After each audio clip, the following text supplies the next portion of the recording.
What is going on, guys? This Dealer here, back again with another RDX podcast. We have a phenomenal panel, as always, a phenomenal set of topics and all kinds of stuff to talk about.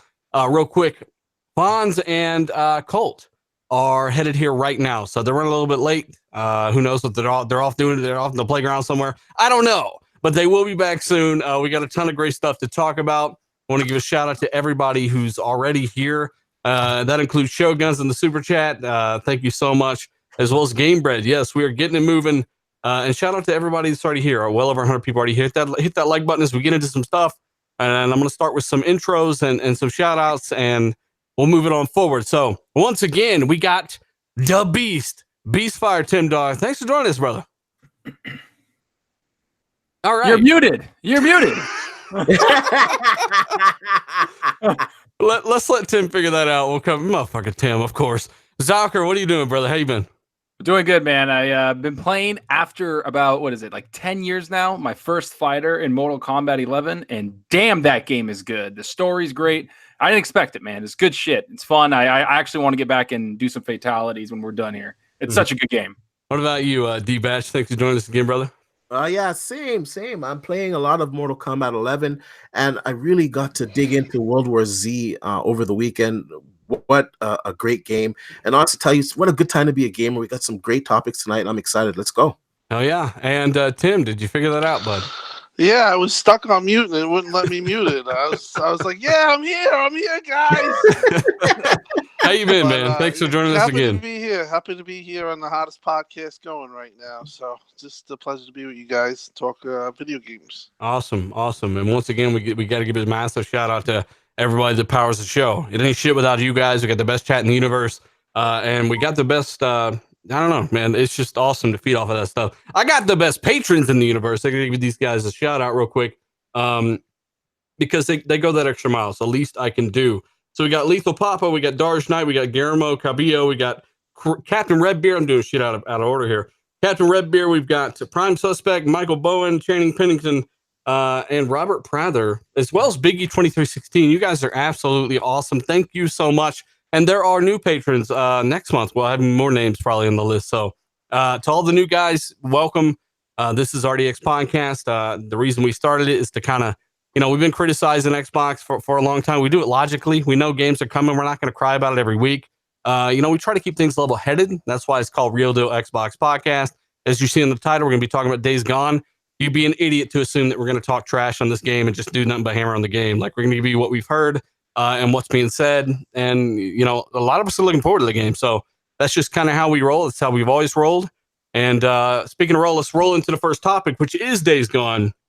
And we're going to go ahead and kind of give the review impressions, the general consensus right now, because it does come out in a few days. Who else here? Who's getting Days Gone? In the chat, let us know as well. Who here is getting Days Gone? I'm definitely one of them. Oh, yeah, I pre-ordered it from E3, to be honest with you. Okay, so that's at least three of us. That's 3 out of 4. Colt's not here. I think he's getting it. Bonds, I'm sure, will get it as well. But like I said, they're headed here now. Zucker, kind of what's going on here? You released a video and a lot of people didn't even watch it, and they're just like, fuck you! Like, what are your thoughts on Days Gone and what you're hearing and stuff? Well, I've heard from multiple people, you look at YouTubers that are actually YouTube centric and have been flown out by the company that's making the game to actually test it and play the game. And they've even said, and these are PlayStation centric people, that the game isn't as polished as they would like. The combat is and I've heard this from multiple people, that the combat is absolutely atrocious. But the story, I've heard multiple people say the combat's even hard to play. You're just kind of ugh. I don't want to do that again. So you have to kind of it's wonky. And you can tell from some of the gameplay mechanics that the gunplay just seems very inaccurate. It just doesn't seem very sharp and tight. Motherfucker, stop hammering the game. What's good about it? So what's good about it is what I heard is the story. I've heard the story's really good. I had the story that it carries on very well. And sometimes it drags on, but that's okay, because if the game and the world is great, then that doesn't matter, to be honest. A lot of people will enjoy it, especially if the world is great, which I'm looking forward to exploring the world. There's just a lot of stuff about the game that seems like it could use a little bit more time, I would think. And not to mention, for me, what I said in my video last year was its last E3 before it releases, and they didn't even put it on the stage. And to me, ever since then, I've always been worried because I felt like Sony might not have had the confidence in the game as they did other franchises. And that's something I brought up because the studio making it, Ben Studio, hasn't made a game for a regular PlayStation console, and I think it's like 8 or 9 years. They've concentrated more on the Vita and the PSP. They've made more handheld games. So I don't know what they're going to do. I know they have a lot of pressure on them, especially after the year they just had last year with God of War and Spider-Man. But I'm looking forward to the game. Like at the same time, I have it pre-ordered. I want to play it. I think World War Z kind of took some of the lust away. Like me and Dealer played the hell out of World War Z, and that massive amount of zombies. Yeah, we're still playing the damn thing. Those massive amount of zombies is what drew us in. We were like, wow, this is like crazy. We've never seen this before. Then you look at Days Gone, and I'm like, oh shit, that's what drew me to Days Gone, and I've already done that now. So little things like that. What do you think about it, man? So I've talked to somebody that's actually reviewing the game. I've also talked to people that are talking to other people that are reviewing the game, but I talked to one person that's actually playing it right now. And it's the same person. That's how I knew like spider tokens and backpack tokens was a big thing in Spider-Man, before the game came out. No one else really knew about it that much.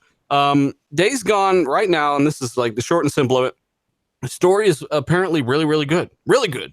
But it's what this guy said, and it's one opinion.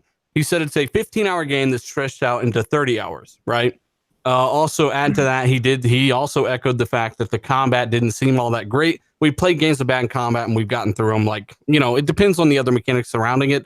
I also heard that it's kind of like State of Decay 2 with resource management. And you guys know I gave State of Decay 2 a 7.5 because I was a massive fan of the first one. I was like, the second one does everything better than the first one. If you had a shitty NAT connection, the co-op is screwed up. But at the end of the day, I like that kind of resource management and stuff like that. Days Gone has some of that. But there are some big kind of bugs going around the internet. And I do got to give a quick shout out to Others Inc. and Lethal and Cyborg and Neverland says Days Gone better than all Xbox exclusives. I really doubt that, but I really do. From what I'm hearing, they're saying it's going to be a very high 70, which isn't bad. Keep that in mind. That's classified as good, to a low 80, which once again is not bad. I, as a consumer, as somebody who wants something to play on my PlayStation, am looking forward to it. But Tim, you must have seen the pretty big amount of glitches going around in the game, right? On Twitter and all these clips being released. Yeah, it kind of took me back to when State of Decay kind of had its glitches. I saw one user posting a bunch of stuff. They are supposed to have a beefy 1.03 update. So 17 gigs. Yeah, I mean, my opinion on bugs is that you're not, even though you have day one fixes. Wait, you said 17 gigabytes? Yeah, that's reported that it's a 17 to 20 gig day one download to fix a bunch of the bugs that the reviewers are having. That's what I've read. Yeah, I heard it's big. It's going to be, all encompassing. It's supposed to clear up a lot of the issues. But I guess that's what remains to be seen. I know that State of Decay 2 also had a big update, and it really didn't clear the bugs. I'm here. I'm with you guys. I think it's going to be a good game. It's just not going to be, what Sony's been pushing out as far as their AAAs. It's not going to be a 90 or above Metacritic. I don't think it's going to happen. I think it's going to be about 78 to 81, which is good, and I think it helps them that they kind of released after all these positive, huge, exclusives that done well. The pressure's a little bit off. I feel like if they were when they were originally supposed to release, there might have been a little bit more pressure, but overall, I think it's going to be a pretty fun game. It's the end of the generation, and people are kind of winding down, right? Right, exactly. Yeah. Well, for a new franchise to be at a 78 to an 81, and it's a completely new studio, kind of like one of the developers in a video from Ben Studio said, Ben Studio is the type of studio where we bite off more than we can chew, but we're going to keep chewing. And that's kind of like, all right, like, that's pretty cool, though. Like, I'm going to give them props if they bring out a new game, because if everybody remembers the first Uncharted game, it didn't blow people away. The second one did. So I'm okay with that. It's true. I'm okay with that. I'm okay if the game comes out and it's decent, and then maybe on the second iteration, they can improve on it, like, a lot. Yeah. That's what I'm looking forward to. Let me read this from Elemental PO. He says, Rand, good buddy ours, Randall Thor, has made it very clear that for a long time now that the 1-day review embargo lift is a little bit sketchy. Fonzarelli, thanks for joining us, brother. What are your thoughts? Do you think where do you think this game's going to land based off of everything that we're kind of hearing? I've said it before, and I think it's going to be around between us. I think it's going to be around 78. I think it's going to be somewhere, give or take a couple of points, but yeah, around 78 still. That's my thoughts. I just think that this game, I've heard a lot of great things about the story. That's what I keep hearing about. The story's great. The story's great. That's cool. I'm all for a great story with video games, but when it comes down to the gameplay, that's where I'm hearing there's some hiccups, and that's what you don't want to hear in a video game, right? Yeah. Yeah, So, and frame drops and everything like that. There's a bunch of stuff. So I'm worried about that situation. Down to 15 FPS, by the way, is what we heard so far. There are some pretty big, even the 1080p mode, meaning it's a CPU bottleneck, 15 FPS at times. And isn't that interesting? You know, you've been playing a game called World War Z and really been hype on that and talking about all the zombies on the screen at once. And I've heard it from several people saying that the frame rates hold up on at least on the X, and you're really having a great Pretty time. much locked. Yeah. Yeah, it's locked, man. Nothing, not one hitch. It doesn't seem like anyway. So, I mean, you know, it's kind of disconcerting to hear that about Days Gone. Again, I was never really hype on the game just because it looks like a second-rate The Last of Us to me. And Spawn's taking shots. No. I've been saying this for a long time. It just does not feel like a game that I just want to jump into right away. I could be wrong, though. I could be completely wrong. The game could be phenomenal. Who knows? But until I try it, I don't know. I mean, are you getting it day one, Fonz? No. Are you waiting on not it? at this point. I'm waiting. Okay. But I might get it. I might get it, though. I'm not going to say, no, I'm not going to buy it at all, because, you know, some friends can buy it and say, hey, it's a great game. Try it out. I might try it out. I might be. I'll let you know. I think I'm going to do a review of it as well. Justin Wiley says Xbox should do cross-gen digital games like Apple, basically. If you buy one version, you get the UHD version for free. If you buy the Xbox One version, you get the Scarlett version for free. That is how they do it, because all of that stuff is going to be forward and backwards compatible. So you'll sign into your Xbox account, and no matter what Xbox device you're playing on, obviously the more advanced the box, the patch will be more substantial or give you better effects, and that's kind of how it's going to roll, bro. So all your games are going to work. That's well said, though. But yeah, Days Gone right now, we're hearing kind of all the same thing. And shout out to over 600 people watching us live already, guys. Hit that like button. Let's try to get up to 300 for the end of the show, and 1,000 if you're watching after the fact, giving our thoughts on Days Gone. Waiting for Colt Eastwood to arrive. He is on his way. Well, I got one more thing to say, dude. I left him at the seesaw right now. He's coming. Skin is me. He was stuck, in the air on the seesaw. He's gonna have a hard time getting down, but he'll be here. What were you saying, Zucker? Well, I have one more thing about the Days Gone. Is they just put out a commercial like a week or so ago about like every bullet matters, right? I remember when that game was announced in 2016, the first trailer, the guy had like unlimited ammo. And he was like unloading on Horde and everything. And I was like, this is cool. Now it's like this survival resource game. Like, I don't know, that didn't sit well with me, honestly. Because I just, he had like 1,000 bullets and he's just shooting all these Horde. I'm like, this is badass. I kind of want to play this game. And then now it's like every bullet matters. I'm like, what? Didn't you just like mow down 1,000 guys? Like, what the hell's happening? Well, he's got a lot of bullets, Zucker. Channing Pennington says, I like spending money. So there you go. You spent too much time on this already. Yeah, he says the game. he says the game never looked great. I don't know, man. I'm on the fence about it. I'm looking forward to trying it. We do focus primarily on Xbox by far, but we are gamers, and we've always talked well about God of War and Spider-Man. Quality games. We give a ton of praise, and really, it's speculation with the chat here. Real quick, we will end the discussion. We will satisfy Channing here. Let us know your Metacritic prediction for Days Gone in the chat right now, and then we will move on. But mine, I'm going to say, based off everything I'm hearing, I'm going to say 81. I'm going to say 78 for some reason, but I'm going to say 81. I'm going to give it the benefit of the doubt because I'm looking forward to it. Zachar, what about you? I'm going to give it a 79.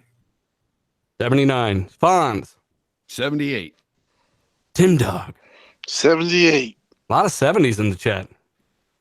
Well, usually if you have with Metacritic, usually The difference between 78 and 81, even though it's 3 points, is kind of it's kind of big in when it comes to Metacritic, because when you get 80 and above, it means basically more of your games are been 80 or above. I would say 80 is a good score. When you get to the 78s, and I know that even Quantum Break hit 77, there usually is an indication of a little bit of a problem there, and I think that's where it's going to come in with the gameplay.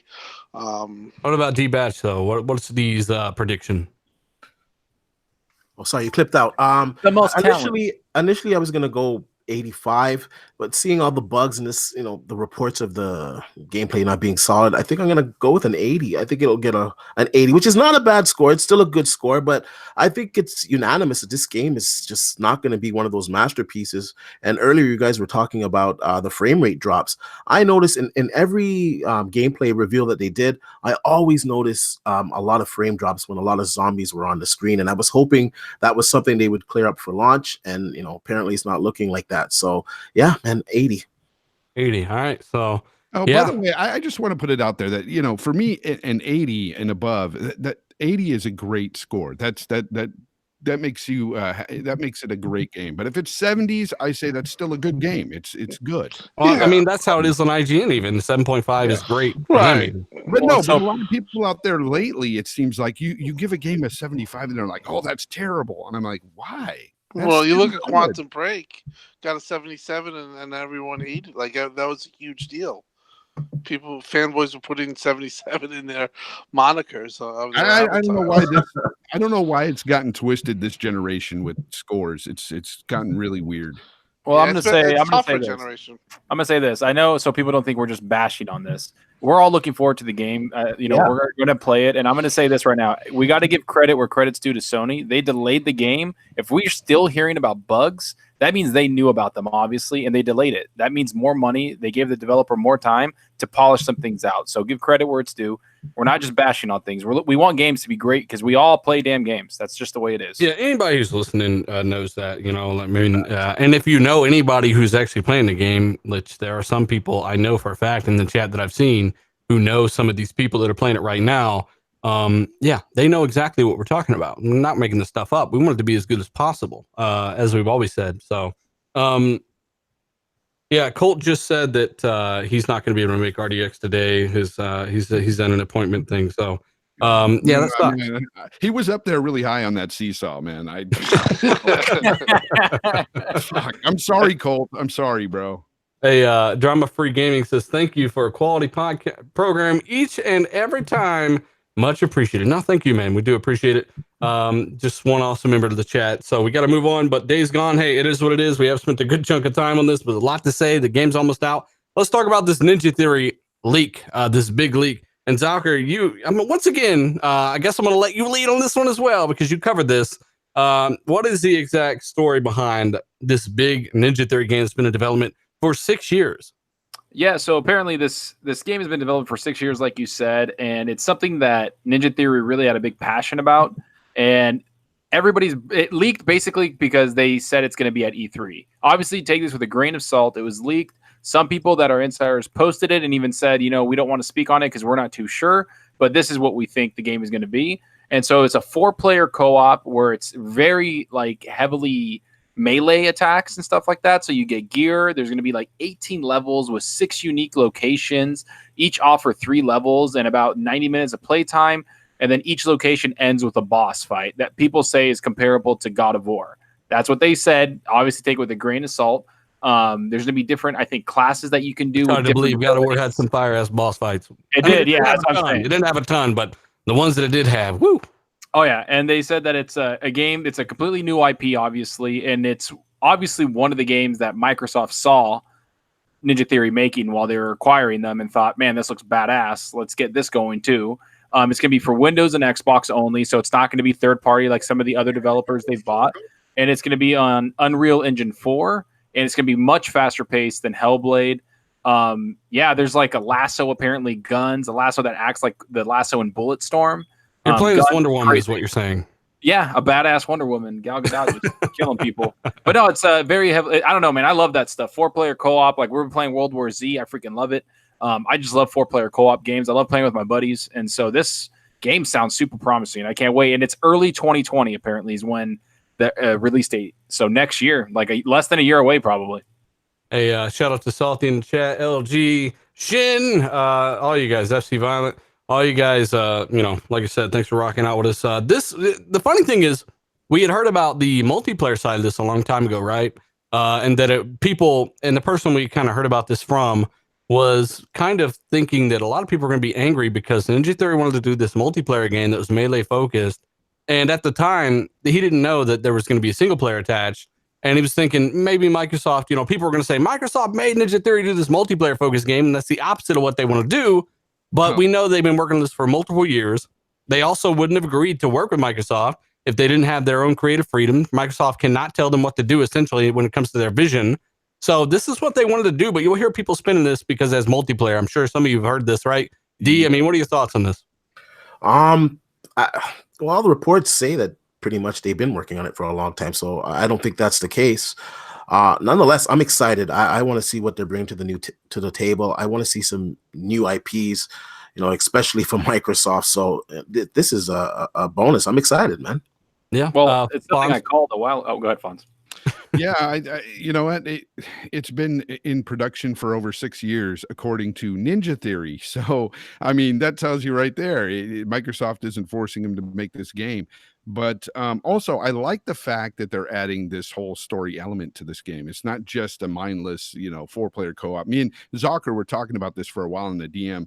And, when he drove that home, hey, no, it's supposed to be story focused, and that really perks my interest there. So I mean, if it's a good 4-player co-op with a great story involved, that's amazing. That's awesome. Yeah, and I forgot to bring up the story, my bad. The story is basically these aliens invade Earth, and you're basically going from different planet to planet that's been invaded by them, trying to find their leaders or something like that to take them out. So that sounds pretty badass. Just the premise sounds cool, man. Yeah, it's a dumpster game, right? Yeah, it's oh my fuck. You're such a fuck. It's basically gonna be State of Decay 3 in space. That's basically perfect. I don't know, man. Like this sounds really cool, especially compared to some stuff that a lot of people damage control for years. So it sounds interesting, and I'm not even like a massive Ninja Theory fan. I like Hellblade. Let us know what you thought of their last attempt at like Devil May Cry. A lot of people like that game, but they didn't like that kind of emo side of it all. Tim, have you kind of heard anything about this Ninja Theory game at all? Yeah, I heard it's real. I heard that I actually heard from somebody that somebody had played it, and at that time there was no story mode, but there supposedly is, like Zalker says, they're building a story mode. Game's been in development for a long time, so this is not Microsoft pushing them to make multiplayer games, even though you're probably going to get that propped up. That is not the case. Game's been in development for a long time, and the chances of it seeing at E3, I've heard, it's just like almost 100%. So we're gonna see this at E3, and it sounds great, but I want to see what it looks like, and I hope it's not multiplayer only, because I'm kind of souring on those games. I really hope that they have a story interwoven into the universe. Apparently, it's Unreal Engine 4 as well. Yeah, I'm with you 100%, Tim. 100%. It's got to have a good story there. Yeah, for me. So that will be debuted at E3 apparently, and will be releasing early 2020, right, Stalker? Early 2020. Yeah, that's what they said, and I'm looking forward to it. And I don't know if anybody saw, but I said for a while, a lot of these new developers are going to start using the full resources that Microsoft has. And a lot of people are like, oh, they're just going to make all single-player games. I told people that a lot of these developers don't have the networking or any of the tools and resources to make multiplayer games. And Ninja Theory was one of them. And a lot of other ones were like people that can't do that. And now that they have that resource, why not take a shot and be more creative with what they do? These people are creative minds. They want to create new things. So I told people that for a long time, for months, and nobody believed it. But here we go. And I'm excited for it. I want more co-op games. I love co-op games. So yeah. Hey. They have massively increased in size too. Yes, that's another thing that this was once a 50 dev team that was split up and they were doing different projects. They have I think they're around 150 right now. They've really Wow. expanded. I thought it was more than that, Tim. I thought they were. It at could be more than that. I don't want. I remember not to disrupt, but I remember hearing that number, but that was a while back, and like the ridiculous amount of hiring that some of the internal studios. That's about Microsoft 600 by the end of last year, right, Tim? Yeah, that's even grew. That's even did you hear that as well? Yeah. Like, because I reported on that, and Yes. I got a couple articles written about me when I reported on and talked about that because they had known some of the other stuff that I talked about that kind of happened. Did you hear about the 600 developers hired since by the end of 2018 as well? Yes, that was completely. That was the number that was quoted, and that was the number that was put out there. So yeah, that was 100% true. And they've grown since then. You know, I mean, they that 600 number easily could be 1,000 now at this point. You know, or above. You know, there's been estimates that they grew. You know, the footprint 15% last year, and they aim to grow with all their studios another 15%. They're hiring a ton of people. Rare is almost at 300 devs. Hell yeah. That's somebody who, when the old podcast, or we interviewed Craig, and we asked him how many people he had working. He had 100 people, employees at Rare. When they released Sea of Thieves, and the rest of them were contractors. The other one was up to 300 people, where they're expanding out of their own studio. They're supposedly tents set up. They are just growing at a crazy. They got tents pace. next to campfires outside. They're building games in them. So you're telling me that a year ago you guys interviewed Craig from Sea of Thieves? Yeah, about a year and a half. Yeah. So since that year and a half, when you interviewed Craig, who's leading the Sea of Thieves team. Ask them where the fuck the Dolphins are. So they went from 100 to 300 people in that team. Pretty much. There are 245 on LinkedIn. Well, that's pretty much where you could figure out. So that's 245 verified members. I'm hearing that number's closing in on 300. I think some of that with the mass hiring is obviously they're going to be working on multiple projects. There's something going on here, and Ninja Theory is one of the other ones that like massively, grew. Now, Zucker said he might know of a number. I remember hearing 150 could definitely be over that. All that sounds like to me is a lot of tents. Yeah. Well, those tents come together to build a bigger, better game in a shorter amount of time, hopefully. So, Element of PO, and I'm going to give this back to you, Tim, real quick, because I heard about this as well. Do you guys think this new game they're working on is kind of using old assets from a canceled project, Fact or Fiction? Now, if you guys remember, they did have a game back in the day where you were supposed to be fighting aliens. It kind of sounded like they showed some footage of it. What's it called? Razor. Yeah. Do you think they're kind of repurposing that and really bringing that to life now that they got the fonts to bring their vision to life? Yeah, I think it's in that I think that they've taken what they've learned from that and they've kind of woven it into this story too. So it's a combination of, obviously I think there's a little bit of that in there. And it's interesting. I like I said, I really hope that they do a good job at E3 because a lot of people are really going to want to see the games, and if that one's a definite, we got, hopefully there's a couple more definites, but that's a good one to start.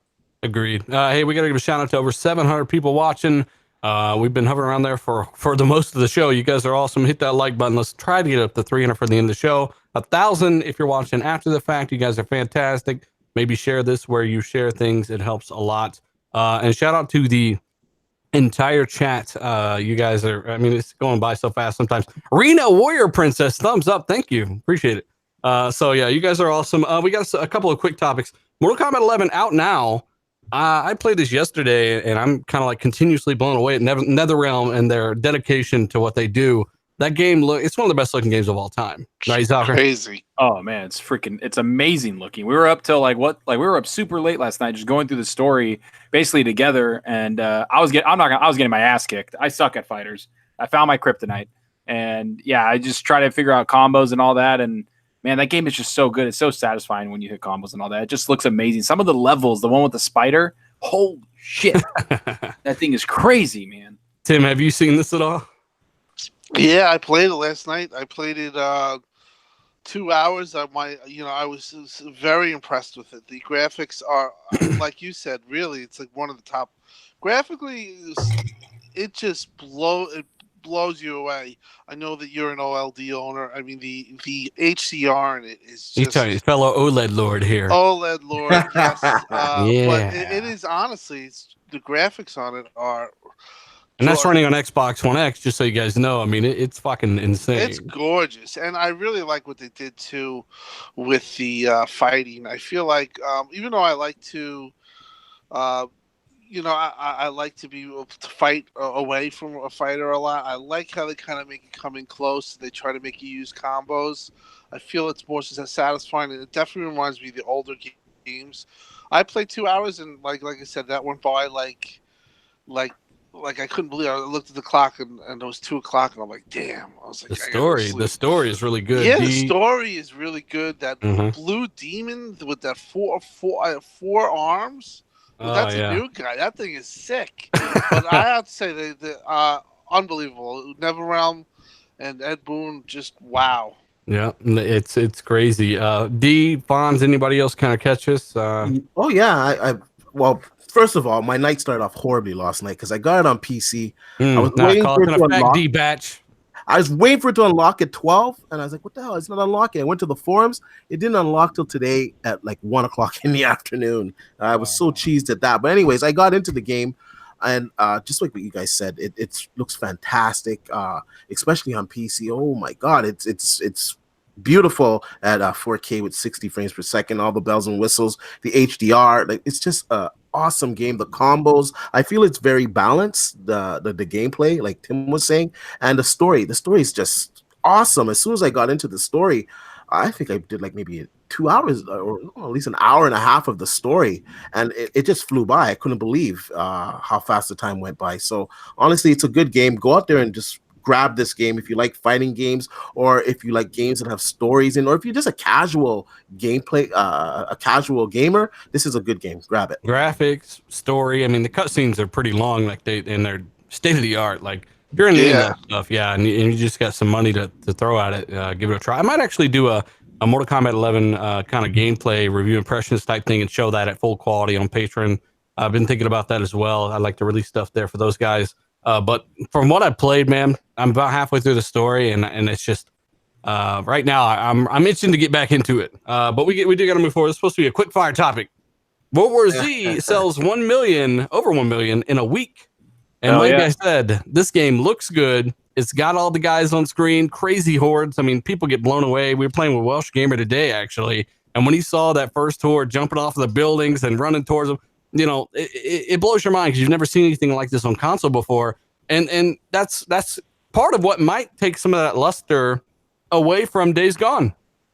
Because you've seen these massive hordes and the frame rate's locked and it looks really good at the same time. So, I mean, if I did a review on it, but if you like Left 4 Dead and you're in that kind of stuff, you want some more information, check out the review. But it's a hell of a time. So that did sell over 1 million, which is great. I want Saber Interactive to have a good success here. Tim Dog, Crackdown 3 finally receives the squad mode update. Do you give, at this point, 2 squirts of piss about this? Because I sure don't. No, I'm very disappointed in Crackdown. I've been vocal about it. I'm disappointed that they didn't get they still don't have party chats in it, right? I mean, Wow. like they still like all the servers are going towards the destruction. They yeah, I mean, chat, right? Listen, I respect I respect the technology, and I do believe that it it's going to resurface in a better light. But for the tech, honestly, this is the worst thing that could have probably happened. To be honest, have a game like this, and for a guy that hyped it up as higher than anybody. I really thought that they had what they were showing. Obviously, they didn't, and just the fact that it doesn't have parties is just an absolute joke. Nobody's playing the game.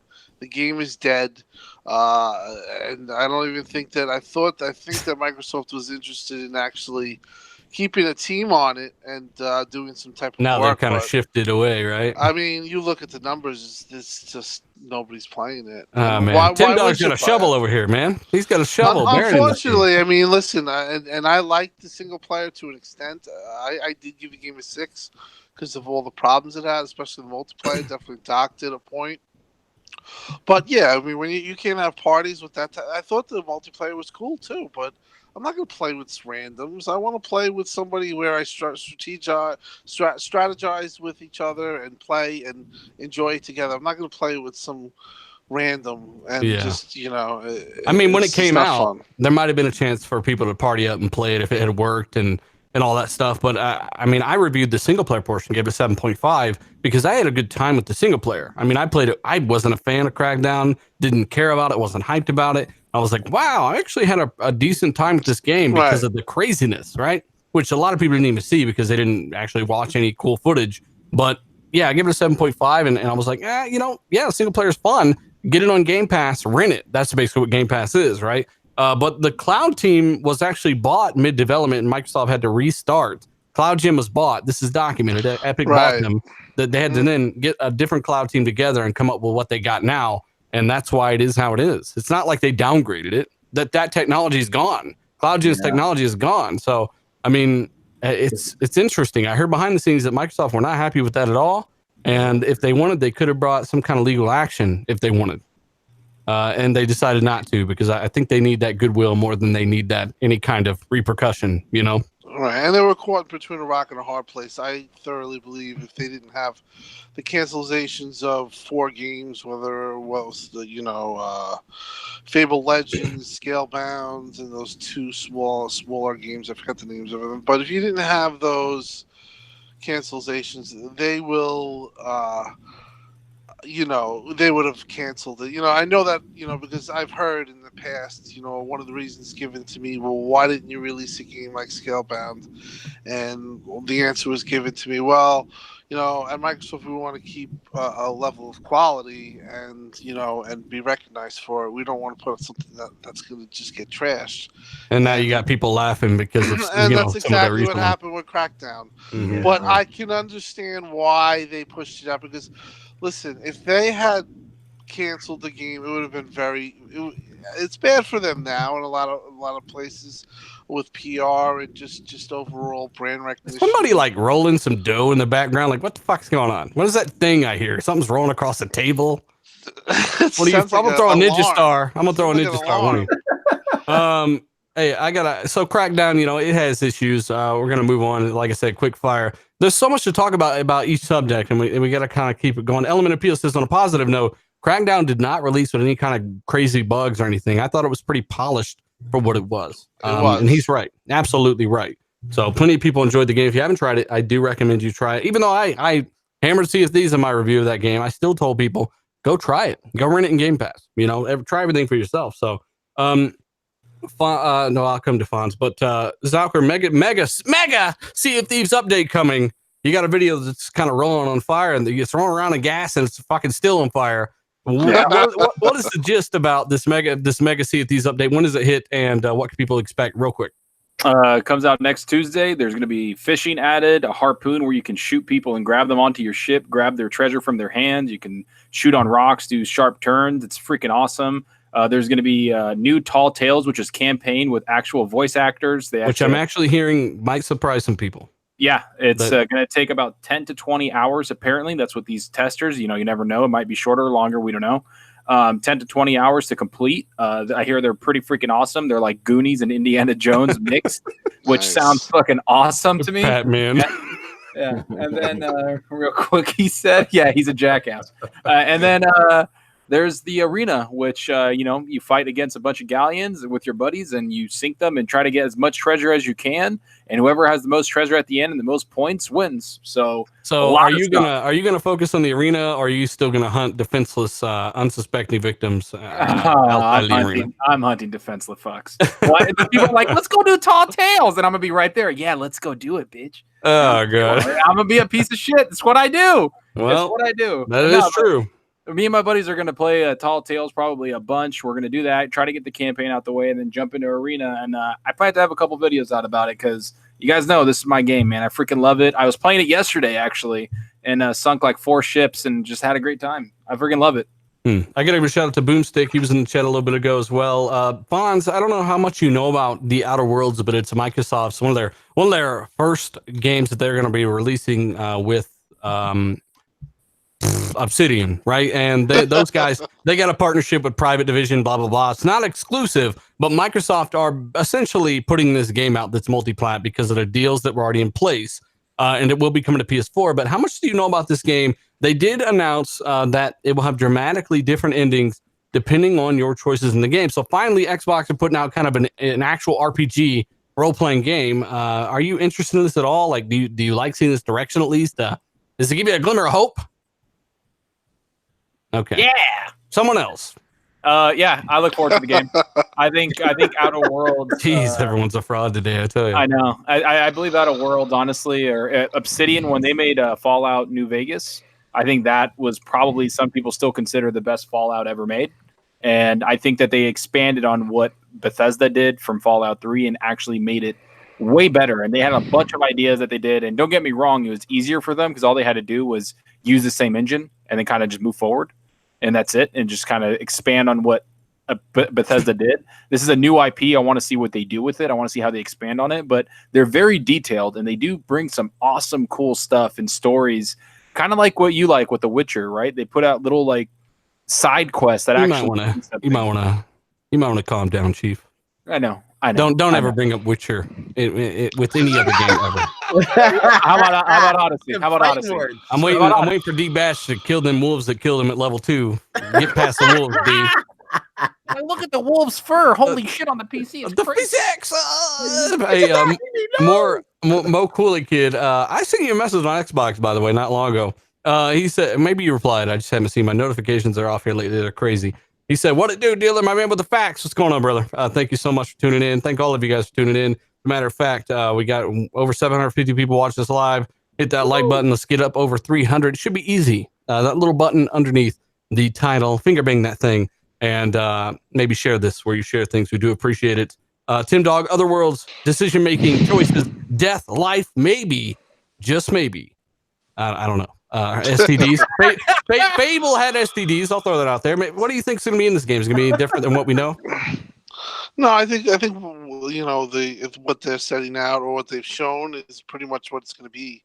It looks really cool, and you know I can't wait to see what it's really all about. But they seem to have nailed the atmosphere, or from I don't know what you would kind of. What would you say that's a cross between? That's like it's definitely a cross of Fallout and something else that was crossed with Fallout. Yeah, it's like 60% Fallout. I feel. Yeah, it's definitely it has that feel, but it also it has a little bit of Destiny a little bit to me, like yeah, like just sci-fi. Like some of the sci-fi, some of the like BioShock. I mean, it's kind of like a rough, a comparison, but just like the way they like have like the the signs and some of the stuff, like everything about the world seems very interesting, and a lot to take in. I'm really hoping they nail it because it'll be good just to get a good game like that, and also be good for Obsidian and Xbox, because we always talk about where's the games. Well, if they get a hit and it's this is just another studio to add to their that might introduce a problem though too, because if the game is a hit, and it has to be damn good to be a hit. I would think that there'll be a sequel, and I would probably like would Microsoft buy the full rights, or they buy out the contract, like that's a whole nother set of things. It's a whole nother story. But apparently, just like Ninja Theory, Obsidian's next project is really what kind of had Microsoft interested in them after Other Worlds. So apparently, I've heard that too. Yeah, they're a big studio too.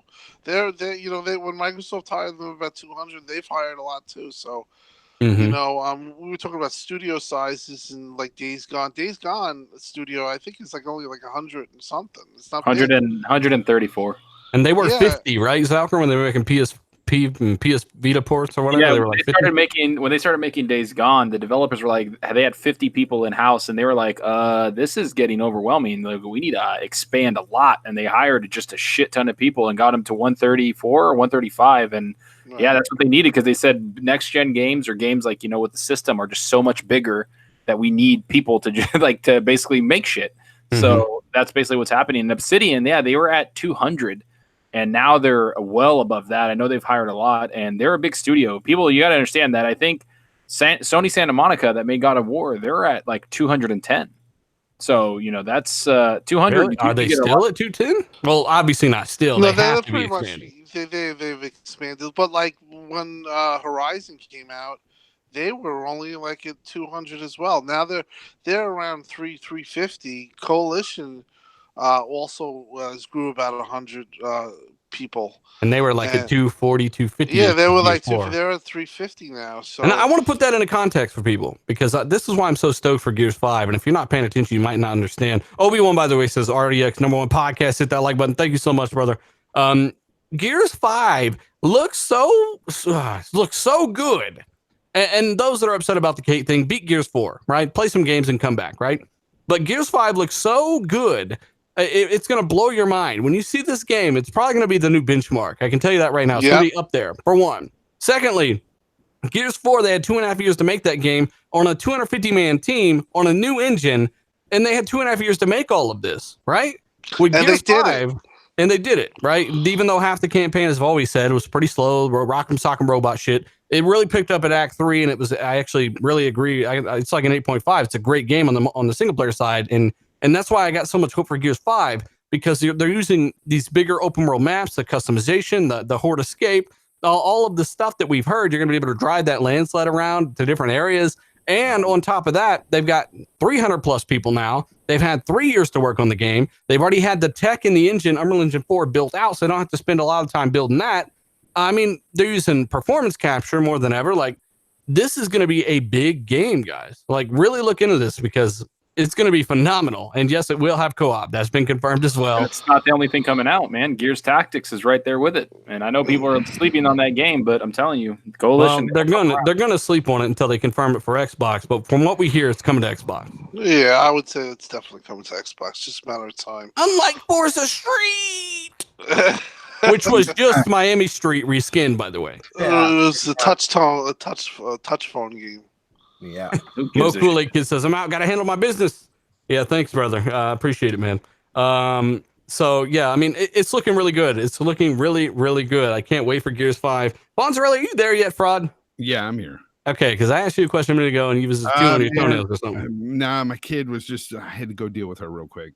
Okay. Well, Last of Us 2, according to a retailer, a listing, we want to kind of smash this out of the way. We got a ton of great stuff coming up. Shout out to everybody joining us. But Last of Us 2, the release date, supposedly, and this is a leak, September 27, 2019.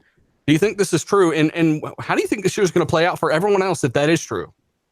You know what? Honestly, I don't see it being, here's the thing. I've been saying it's going to come out around October of this year. So for me, that would fit right in with what I've been feeling. So, yeah, it doesn't surprise me. It wouldn't surprise me if it did.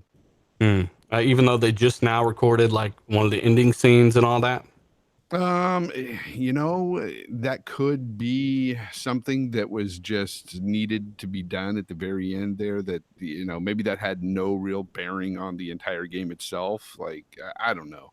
I'm just saying, because just so people know, they do not record and film mocap scenes in order. Like with Gears 4, they actually recorded the ending. One of the first things they did was record the ending. So they could be doing the opposite. They could be going in order. You just never know, right? Yeah, I think that if they do drop it this year, that's huge. That's huge for PlayStation. And honestly, what a way to sort of, let's say, Microsoft has a great E3, okay?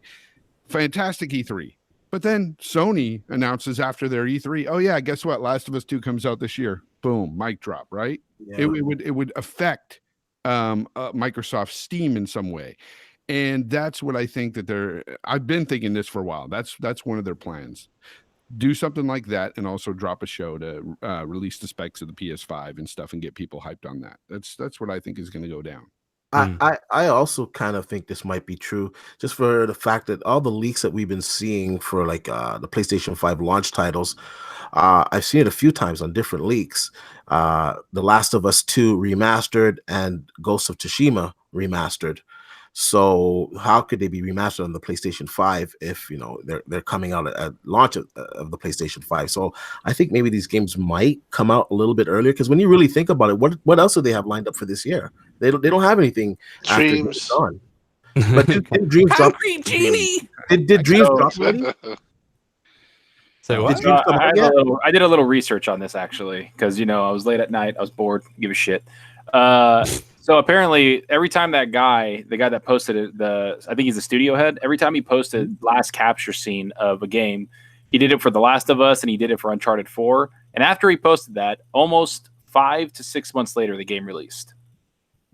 So, yeah. So I looked at that and I kind of was like, okay. So I'm looking at October, November. But also, from what Cerny said about the PS5 leaks, that everything's going to be backwards compatible. And then he really was hinting that a lot of these games are going to be cross-gen. So I really feel like they would put Last of Us to be a cross-gen title if the PS5 releases in spring. So I wouldn't be surprised if it comes in 2020, early 2020 either. Well, hey, real quick. I want to give a shout out to over 800 people watching this live, guys. Hit that like button if you're here. We do appreciate it. And I also want to ask the chat, because if this leak is true, then this is the big face-off. Gears 5 versus Last of Us 2. What do you think Last of Us 2 is going to get? What do you think Gears 5 is going to get? Is it going to be close? I think it's going to be closer than people think, maybe, but it's also Naughty Dog. It's also Last of Us.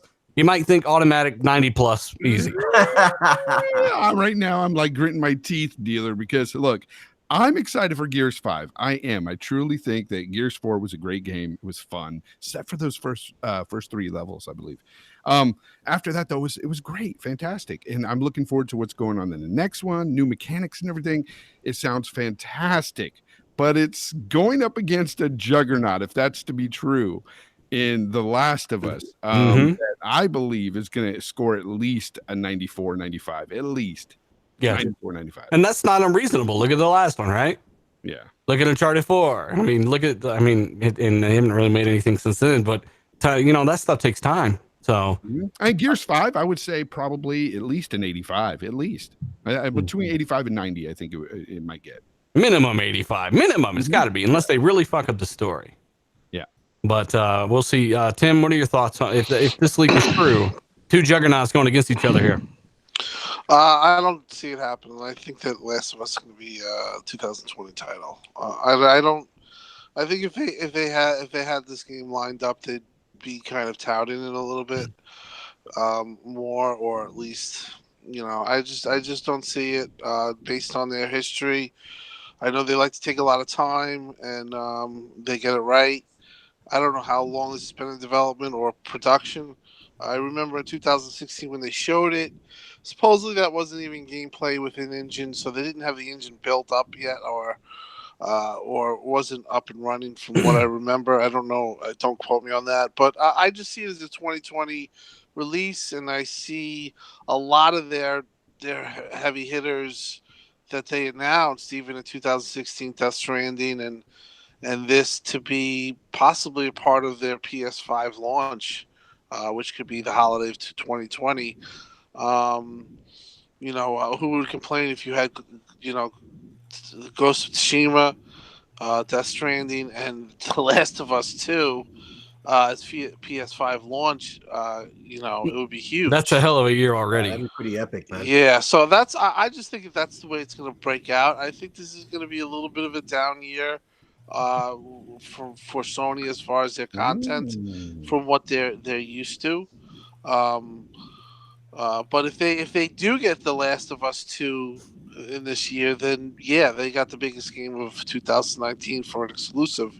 I feel like no matter what year it comes out, like that's going to be the game that people, if it does fuck up, 1 in a quadrillion chance and that it's not amazing, people are going to be afraid to say that it's not amazing, and it's all opinion anyway. But you get what I'm saying, right? You might get some political stupidity involved with it. People, saying that this and that. Why are you pushing this on us and this and that? But it's not going to affect. It's going to be a 90 Fonz was saying 94, 95 type quality game. Fonz, do you see Rumple Foreskin's super chat here? He says, Madbox or Fugal, what should I buy? As the owner of Fugal, well, no, you sold Fugal. That's right. I sold Fugal, so buy Madbox. Put everything into Madbox. Everything you got. All of your funds. Invest heavily into Madbox. It's coming. Yeah. Here's the thing about Last of Us 2, though. I hear you, Tim, and I hear so many others saying, no, it's a 2020 title. It's going to come out with the PS5. No, just like with The Last of Us, it was their swan song for the PS3. This is going to be their swan song for the PS4. I have a strong feeling. Mark it down, people. October of this year, it'll be out. All right. Well, if it is, that's pretty freaking badass because Gears is looking to come out in September, October. So that's going to be awesome to have those two games back to back. Exactly. Like, hey, man, I'm not complaining. Yeah, I'm not complaining. Look, as fans of games in general, we all win. We win. We got 2 great games coming. Well, I want to move forward on to the new PlayStation console, not the PS5. It's going to be basically, this thing is leaked, and if it really does come to fruition, which is not hard to believe, Sony have, they're known for releasing multiple SKUs of the same thing, but constantly reducing the cost to save the consumer money, which is good. As a matter of fact, it's where the Xbox One All Digital went wrong, as I said in my video about it. That thing could have been cheaper if they would have just waited or did something and got a smaller chip in there and made it more price efficient and made it smaller and used less resources. They could have sold to us for $199, no problem. But instead, they just took the disk drive out. You've seen the teardowns. There's nothing else different about it. And they're really getting hammered for that, which is unfortunate, but it is what it is. I mean, people are right. It should be cheaper. Sony are looking to go the other route where they're going to actually redesign and maybe give us another sliding glass edition PlayStation. So this thing has apparently leaked, and it's going to be smaller, cheaper. It may be diskless. We don't know. This may be their all digital. We just don't know. And it's supposed to launch this fall. D-Batch, this is kind of like their counter to the Xbox all digital, but suggested price, according to this, is $199, $50 cheaper than the X1S all digital. Yeah, I've seen some of these leaks, and some people are even pointing to that it might even be on 7 nanometer completely. So I would think that's how they're going to get it down that small and cheaper, Yeah. So it's going to be very efficient. But there's a question. I've seen it pop up a lot. A lot of people are wondering, is it the original PS4 that they're doing this to, or is it the PS4 Pro? According to this, is the original. So it's the original according to this. Well, the $200 price point, we all know that's like the magic price point for a console. So if they can shrink it down, give it a nice overhaul, because honestly, tell you, the PlayStation, it's kind of a bland looking console. So if they can make it look really slick, reduce the size, reduce the price, I think it's a win-win. And you're right, it kind of puts the Xbox sad, the man out. Sad. It's I can't believe I said that, but it's sticking, isn't it? Oh my God. But it is really sad that it's not that expensive, to be honest. I mean, that's not cheaper. That is the same price as the S. And I know that eventually it is going to be cheaper than, the regular S, especially when it goes on sale. But it's kind of mixed in the message, it's not clear. They should have just came out and just said, listen, it's going to be $50 cheaper than the regular Xbox One S. That's it. End of story. Mm-hmm. Shogun said, just stop selling the systems already. I think they're going to sell these for quite a while. Yeah. I don't think these are going anywhere. Others Inc. says, will it be loud like a jet? Yeah, my PS4 was fucking, I'm surprised that bitch didn't take off out of the entertainment center, honestly. But the PS4 Pro I have now is actually pretty quiet. I don't play it that much, though. Maybe it's just my Pro's really, really loud. Especially, it depends on the game, but some games it's louder than my regular PlayStation. Because you got rats and shit living in there. That's right. That's what's going on. You're right when you're talking about how these consoles aren't going anywhere. I mean, especially when you look at the Xbox brand, they're no longer talking about generations now. So you'll be able to play that all the digital edition, for the next couple of years or so. I gotta give a shout out to the chat. You guys are fucking hilarious. Some of the stuff you guys say is fucking hilarious. But yeah, we do want to thank you for your support on the show. Especially, we had Mikey Barr on last week. If you missed that, just check out the RDX playlist, right? And he was on towards the back half of the show, and he gave his perspective and opinion that they're just trying to get it as cheap as possible for what they can do right now. Meaning the node wasn't ready, they couldn't shrink the chip, therefore they're not going to be able to shrink everything else around it like Sony may do with this supposed perhaps 7-nanometer chip, which makes sense. 7-nanometer allows them to use less power, produce less heat. You can shrink the box around it, cooling solutions, power supplies, and more. Save money there and sell it for less money. And if they take the disk drive out, I mean, they could really actually make a healthy little margin for a console anyway on the slim version of the PlayStation here. So I don't know. Anybody in the chat would buy this when it comes out. Maybe this is finally what it takes to get you to buy a PS4, $200. Maybe you can get it used. And maybe some God of War action, great game. Uncharted 4, great game. Spider-Man, good game. Did a review on that. Yeah, let us know. Anyone in the chat, maybe Tim, you got any thoughts on a cheaper PS4 and how they're undercutting the SAD, which the all digital edition? I hate that. The SAD. I actually avoid using it, but it actually like somebody was alluding to, it kind of stuck. It just man. You couldn't tell me that marketing couldn't think of like how that's probably going to happen. Listen, the whole marketing and their message with Xbox, all digital, it was quite peculiar. Listen, I've always said that sometimes they're tone deaf on things, and they don't like look themselves in the mirror. I think sometimes, or they're not self-aware. Sometimes I've seen tweets, stupid tweets, or just things that just doesn't make sense. And like the more and more I look at the situation, even though I feel like it is a bit of a knee-jerk reaction by the community, because I do believe that at Christmas time this will be the cheapest console you could buy, and I do believe it will have Game Pass packed in there. But the way they did it was just lazy and haphazardly. It's just they didn't go about it right, and they just unfortunately put themselves in the line of fire sometimes, and I just for whatever reason, I don't understand how a big company does that, like this. Like, where is there the person that says, hey guys, it's not gonna work, we're getting killed? Like, where is that guy? I don't think they spend a lot of time in the dumpster, though. They don't spend a lot of time in the dumpster, aka Twitter, looking at what people are going to call certain things. Not even Twitter. But we all agree that the 249 came off bad with the Xbox. Oh yeah, too expensive.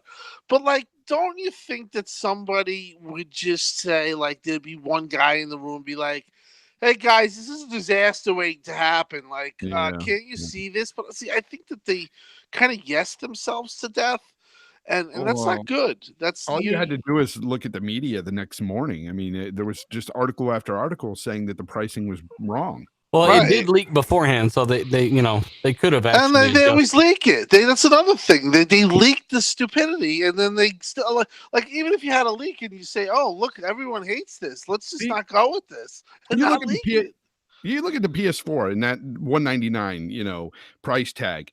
That sounds more appealing on paper when you look at it, when you think about it. And then when it gets to those sales on Black Friday, that thing's going to be like $150, where it should be, right? So I'm thinking, even if the SAD edition goes down to $150 on the holidays, whatever, it doesn't matter, because the damage has already been done now. When you announced it, $50 more than the regular S with more features. It made no sense. It made no sense whatsoever. So yeah, if this PS4 thing is right and they are pricing it out the gate at $199, they did the right thing. Now I will say though that it's not technically $50 more expensive than the regular S. It's not even the same price. If you can find a regular S or 207, then what they've told retailers is to make the all digital $50 cheaper. Yeah. So if it were out today, it would be cheaper than the cheapest S that you can find on Amazon. Yeah, that's their but it's not enough, right? Like the MSRP should probably be lower in both of them. Nobody's going to be taking $50. People aren't going to understand this. They have to realize the consumer just wants something fed to them. Like Fonz is saying, like if Sony actually does this, once again, they've they outmaneuvered Microsoft, and unfortunately with Microsoft, they really going into next gen, they have to be more self-aware, or I Yeah. guess they have to be able to maneuver and be able to maybe not go always with their vision, even though they might have had 500 meetings. If you see people don't like it, or They if don't you like see it. there's a red flag, go with the red flag. Let me It just is tell you, kind of because tough for them though, because they can, they get hammered for a ton yeah, of so stuff. they're Even like pro consumer things. Game Pass is $1. What the fuck? Yeah, but it's Game 33 Game cents. Pass is an actual good deal though. But I'm with Tim. Like next generation, they definitely got to be more self-aware. First impressions are everything, and they blew it with a lot of games that are actually better now, but nobody cares because you blew it when you had your chance to show off your game. So And look, just be aware, think things out, if think it out. if Mike Ibarra or anybody else from the Xbox team happens to listen to this show, please listen to me. When it comes to your marketing and everything, the casuals aren't watching Inside Xbox. They're not watching this sort of things. They're not looking at all these gaming articles and stuff in search of, well, can this thing be $50 cheaper, than a regular S? No, they're looking at that initial price point at $249 and they're going, wow, that's ridiculous. And that's it. That's what the casuals do. They're not looking into it any further than that. But on your point, they're also looking at the base model S with the disc, and they're saying that's $299 if they're looking at MSRP. I know, but they're looking at it on Walmart.com and going, Yes, it's $249. That's the problem. Also, too, that is exactly the problem, though. It's look on Walmart.com; they're both priced at $249, and like I said, casuals is gonna be like, "What's going on here? What?" So maybe communicate with the retailers and update some things. I gotta give a shout out to Onslaught and Super Chat. Thanks, brother. It's not easy to do, but some of it is, and I think what people know is, hey, cheaper is better, right? So I mean, the system is 6 years old this year, or some shit, right? Yeah, it was 5, 6, maybe. Yeah. Dylan, let's play Sea of Thieves or Anthem together. That's evil Sith Lord. Hey, message me on Xbox, bud. That's how I could try to keep track of everybody. Maybe I'll jump in on that Sea of Thieves update. If you guys want to try that out, as you guys know, I wasn't a fan of the game. Yeah, I wasn't a fan of the game. I kept it 100 with that fucking review, and as of what it was when it launched, and I'm gonna definitely jump in because I hear some of the story stuff is actually might exceed some people's expectations. Shogun says it was an insult to my intelligence. I'm not sure what was an insult to your intelligence, brother, but thank you. And of course, then we've got. Okay, that's the same one. Sorry, I'm trying to keep up here. You're talking about getting back into Sea of Thieves. I'll tell you now. Trying it, Fonz. It's different. There's not going to be any dolphins there, brother. Well, that's true. That's true. But hey, at the end of the day, it is what it is. The Xbox One All Digital, the new PS4 Slim. We'll see how that stuff goes. We wish each company the best. And you know what? They need to compete and give us better deals. That's what's best about competition. A lot of guys are like, I wish one of them went under. It's like, you're really stupid. So just, let them battle for the dollar. And that's why Game Pass was $1. People were complaining about Game Pass being $1. I'm like, what is wrong with people? 33 cents really for 3 months. It's $1 for 3 months. Ridiculous. Like, go find the best deals you can find, crackhead. Anyway, Cyberpunk 2077, Polish leak, which keep in mind it's a Polish studio, says the game will be out this year. I am not buying it, D-Batch. No, I don't think it's going to be out. And they pretty much said that when they showed it, that it's a long way off from release, and that was last year. So we know they take their time with their games. I see this being probably a cross-gen title, but I don't see it coming out to the earliest 2020, to be honest with you. So, and I also saw in that report they were saying that the game it looks completely different now than what we saw a year ago. That might be true, but nonetheless, I don't think it's coming out this year. Yeah, they did hide an Easter egg in their thing last year during E3. It says, this could look completely different by the time it comes out. They did actually say that. It was kind of a hidden thing, but I'm not buying it. 2020 sounds about right. Maybe even 2021, because CD Projekt Red do not rush this kind of stuff. But 2020 is probably a much safer bet. I just kind of want to throw that out there. If you're a CD Projekt Red, CD God Project Red fan like me, then You know you're what, probably though? interested. If it's polished, I'm hoping it is this year, man. Like I want that game, dude. I'm not gonna just say no. I hope it doesn't come out now. Hell no. Like I want that game today. But yes, I do want it polished. So I'd also like to play it on a next generation system with maybe 60 FPS from the beginning. Yeah. But see, That would be yeah, awesome. but you know what though? I'm look. I want both. I'm very greedy here. So I Shane want to says, I think 2077. No, I don't think it'll come out in 2077. Yeah, but you know what? It sounds a little too soon. It really does. Mm-hmm. Yeah, and they also said that their first announcement trailer for the game wasn't even in full production then. They announced it really, really early. So it's not like it's been in full production since, forever ago. They're really full steam ahead on it right now. And how big is their studio anyways? They're not a huge studio either. I think they're hiring more and more, but yeah, they're a decent size, man. Quality stuff. If you ever beat them wolves, man, you'll see some of the side missions. Absolutely phenomenal. They've got a lot of tents there. Just know that. There's a lot of workers. Hey, did you guys hear about Halo Infinite's Battle Royale mode that was kind of put out there, and then Frank O'Connor came out and said, no, as of right now, we have no Battle Royale mode. That guy keeps it 100. He's also the one that confirmed that Halo 5 sold 5 million copies on 18 million Xbox Ones in about, 3 months? Yeah. He confirmed that as well, like back in the day, and people were like, that's impossible. But Halo 5 did really, really well. And this one's story, from what they're saying, is definitely going to be a leg up, and they're not going to release it until it's finished. But as of right now, Battle Royale mode is not in Halo. And the whole rumor of the 500 million, I still don't believe it. I still don't believe that game costs 500 million to develop.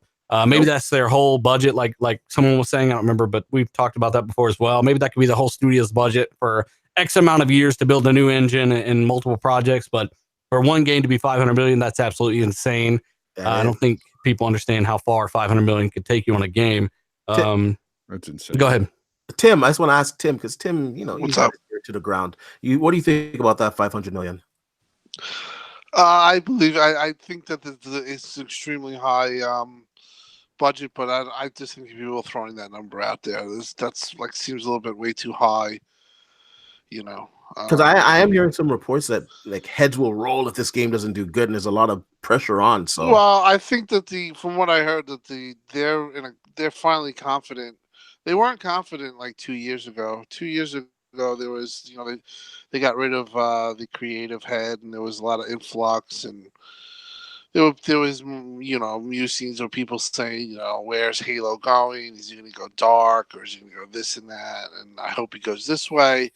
I think that they kind of Bonnie kind of got the studio back on its feet, and now they're really starting to make some quality stuff. So Somebody just said GTA 5 costs 500 million. No, GTA 5 costs about 260 million, I do believe. Yeah, 500 seems like a lot, but I do think that it's going to be it's their biggest title by far. You will see people say, where's the marketing? There'll be a lot of marketing with Halo. I mean, it's over a year away. I think if they do Halo Infinite right, this is really the game that could put Xbox back into the race, especially with the next generation coming out, and they showcase the game on their hardware and of course with their software, and it's just something that we've never seen before. I think they can really capture that gaming audience, so I hope they do well with this game, man. Hey, Richard Luna in the chat says, did you hear that GameStop will not sell the all digital version of the Xbox One? What? Yeah, apparently. I heard that. This is what I heard. Just so you know, I heard there was some people have told me that originally Xbox One said was supposed to be $199. And it was supposed to have 6 months of Game Pass included in it, and they were going to have a digital to share program with GameStop that you would be able to basically take your physical games and turn them into digital. And that was being proposed, and supposedly talks fell through and went sour. And that's maybe why we have the 249. Hey, what the hell's going on here? Moment. That's what I heard. I heard originally that they targeted, and the source is pretty good. So why it didn't happen, how it got into that, and it's funny that if that is true, if the GameStop has not told, because they were supposed to do. And it was rumored a digital, physical to digital currency trade-in program where you could take your physical, say, hey, I want to be a digital gamer, let's take 300 games or whatever, and you could return them and actually get Microsoft's rewards or whatever. But it fell through. Did you hear about their new policy? Apparently, you'll be able to play games for X amount of time and bring it back. Some shit. Well, I didn't catch all that. Did you guys hear about this new policy they're doing? 48 hours. 48 hours. Yeah, 48 hours. So somebody, one of you guys, give it. What's the details of that? Well, 48 hours, you can return the game and get your full money back. So I know it's store money, not your money. It's store money, but then you can use it towards something else, right? So I mean, what are the limitations here? Like, you can just buy any game, no matter what, bring it back in 2 days, and get your full refund. Yep. What's the logic here, Fonz? The logic there, trying to stay in business. Help me, I'm drowning. Please come over here. Yeah, they're trying to stay in business. They're trying to get people to come to GameStop. Lots of people are going digital. If you look at the current trend, the market, it seems like I think it's around 70+% of gamers, all of gaming, PC included, are all digital right now. 70+, that's crazy. And that's the last time I looked, it was the end of last year. So I mean, look at where we're headed, man. Not a lot of people are buying physical. All these guys you hear about saying, I only buy physical, it's kind of weird in a small community. So many of you are saying that, when 70+% are on record as saying they are all digital. Maybe that's why they're not playing games to keep selling this shit. Maybe. And here's the thing, though. If GameStop wants to do this, I say, to me, that's just opening up a can of worms, because, I could see a lot of people taking advantage. There's a lot of people out there that'll play a game within 2 days, beat it, and take it back. I mean, even if they don't take it back, even if they don't beat it, like, how does this? I guess it locks them into keep returning. Maybe that's what they're trying to do. They're just going to have the money keep going in, right? It just goes to store credit, and that's it's like they're loaning themselves money, but at one point I think they're just betting on people. Like, if you get Mortal Kombat, you can beat it in like a day, run back, get your money, buy another game. But then some games take like 20-30 hours. You're not going to beat that in a day. But my point is, though, if you do beat Mortal Kombat in a day, you bring it back, they're basically loaning you the money or the game, and you're just giving it right back. Like, they make nothing on that. So maybe they're just hoping that you can't beat a game or two in time, and you have to keep it. Like, I wonder what the developers think of that. Like, people that are actually making the game being like, hey man, like, what the fuck? I don't know if they don't care if the game gets bought. GameStop turns around, shut the fuck up, I'm trying to live over here. You're trying to survive. Yeah, but I don't know. People that just say they get digital, like they just get physical. It doesn't make sense. There's so much benefit to getting digital with game share, pre-downloading games, playing them. Like, I mean, we played Mortal Kombat at 9 o'clock last night because it was pre-downloaded, man. That's it. We got it. You don't have to go to the store. Midnight release. Bro, it's not just that. It's the fact that with physical games, you bring it home, you put it in your hard drive, and you're downloading the game to your hard drive, like right off the bat. And then you're going to need that day one patch. So you got to be connected for that. Like, the asinine remarks of this whole digital console thing better have a bigger hard drive. It's the same thing as physical, you idiot. You're downloading the game onto your hard drive. Facts. Hey, Patman says so they can sell it as a used copy, and which is something I had a question about. This only works on new copies, I'm guessing. Mm-hmm. So you got to buy a new copy. You can't buy a used copy. So that may make sense. Oh, actually, I don't know. I don't know if it's used also. Do you know? I think it's on the new ones. I don't think it's on the used ones. Hmm. But I think the purpose, once you open it, like, I don't know if you've been to GameStop, but they just charge like $5 less for the used copy. Yeah. I honestly think it's desperate times, desperate measures. Like Fonz alluded to, they're not in good shape. And hey, I want to, Tim, you're right. They're not in good shape. Sorry, we're kind of pushing it along. I want to move on to the next subject, but Tim, they are losing like $400 to $700 million a year right now, right? Yeah, they're gonna be. I'm sorry. Go ahead. He just muted. He's like, I'm sorry. And then just let. Oh, okay. Yeah, it's some. Okay. Yeah, $400 to $700 million a year they're losing right now. So they are. It's desperate times for desperate measures.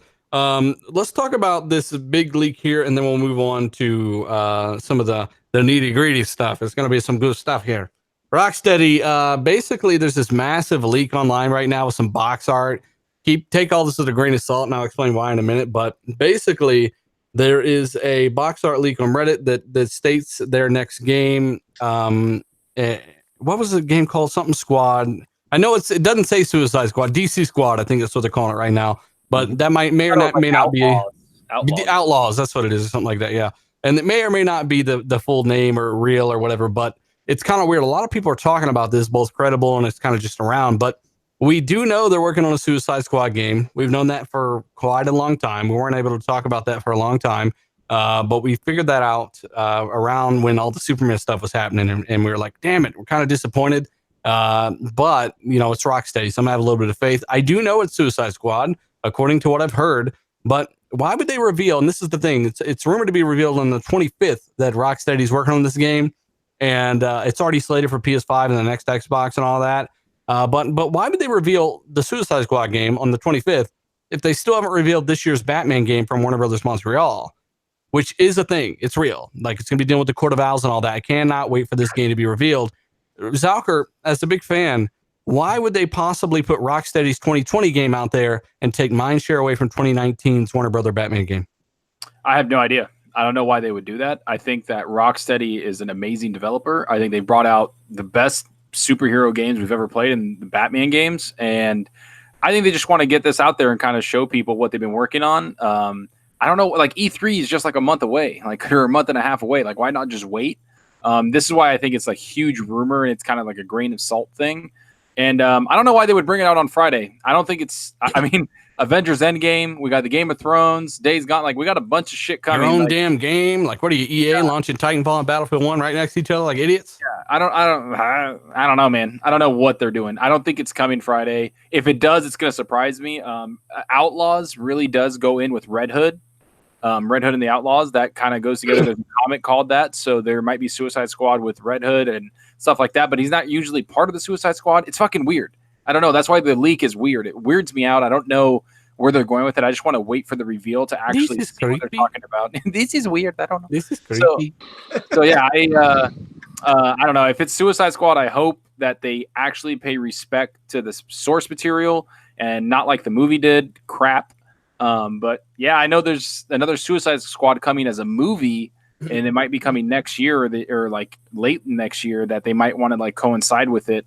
And that's supposed to be like a whole new reimagining reboot with James Gunn, the guy that directed Guardians of the Galaxy. So maybe they're trying to put that together to come out together. I don't know. Yeah, Ricky says new Suicide Squad and Batman game announced in the same year. I just don't understand why you would do that. Shout out to Felix Jr. as well. I don't know why they would do that and take mindshare away from Warner Brother Montreal's Batman game, which has a lot of time and effort and employees on it. I cannot wait for this game. I say it again. The last one was Arkham Knight in early 2015, and that was even supposed to come out in 2014. Got pushed back a little bit, but I'm just really, really excited. It's been 4 years. I'm ready. I'm ready to go. So it's really simple why they would put this Suicide Squad game out there. I mean, if you watch the movie, I mean, wouldn't you love to play that Killer Croc that was portrayed in that movie? That was so trash. Like, they could have actually got a legitimate bodybuilder, put on some prosthetics, and you know, they needed no CG at all to play that guy. Like, just get a massive fucking dude, right? And they got a little bitty dude and put some horrible looking traps and no lats on the guy. Like, it looked really, really bad, man. Looked like a wet towel. It was really, really bad. Hey, we got to give a shout out to over 800 people watch this live. Hit that like button, guys. We're past 3, but let's try to get to 400. How about that? 1,000 after the fact. We do appreciate it. Maybe share this. We share things as we get into some PS5 stuff before we talk about some other stuff here that's really interesting. But the PS5 price league analysts talking about the PS5 coming in at $499 or $399 rather. We're still hearing that they may take a loss in the PS5, which will be very interesting if that's the case. Right now, what Sony has confirmed sounds like a really well-rounded balanced system. We don't know if it's going to be a high or low end, or if they're even going to have a high or low end. But if they only have one system, I think it's going to be $399 for sure. And there's also some other kind of release dates kind of linked to through some of the technology itself, debatch, some of the APU stuff. Go into detail on that. Yeah, okay. So basically DigiTimes, which is like a top Taiwanese publication, and like their track record speaks for itself. So like, you know, the stuff that they say, it's accurate. You know, these socks are built out there, right? So they're basically saying that the APUs that the next generation consoles, more specifically the PlayStation 5 in this article, but let's just be honest, the next generation consoles, they're both going to use 7 nanometer. They're going to be custom, but they're going to be made the same place, okay?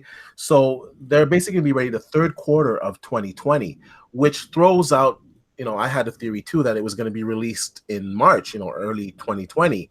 Now, if it's not going to be ready, if the APU is not going to be ready until the third quarter of 2020, that pretty much puts the PlayStation 5 at a holiday launch window. So the chances of it coming out in the early spring are slim to none. Someone on this panel said it would be spring. Am I right? Somebody. That was me and Fonz. I think Fonz thought so as well. Yeah, you're bunch of frauds. Well, me and Colt also thought that too. You're killing me with that technical jargon, man. And everything kind of led to that, to be honest with you, them coming out ahead of E3 and ahead of Microsoft's launch, and at least giving us some specifications of what's inside of that PlayStation 5 kind of led me to believe that. And I'm still under the impression that Microsoft is just going to release a more powerful system. I know we're going to get into that later on, but I think that's why they came out and said that. And that's why I also thought they would try to release their console earlier. So if the reports are true that their console is less powerful than the next generation Xbox, it would make sense for them to take $100 loss on the system and sell it at $399, just to get into gamers' hands. So Sony does have the mind share with all of the exclusives and whatnot, and a $399 price tag, to be honest, would be pretty sweet, especially if the console is capable of doing 4K 60, right? Yeah. Why do you have to come in here with that science and facts and just you hurt my soul with that. I was expecting a 2020 March 2020 release, and now you're telling me, the APIs ain't ready, and they're not going to have all the volumetric lighting ready. Now that price tag though, $399. I don't believe it. I don't believe it for the next gen consoles. If it is, they're taking a loss, in my opinion. Yeah, Zach mad. Hey, I went out on a limb, man. I turned into Rick Ross in that video. It was cringy as fuck, but I didn't give a fuck. Yeah, if you guys didn't check out the real reason Xbox One is dying, check that video out. It was fucking stupid, but hey, it's the truth.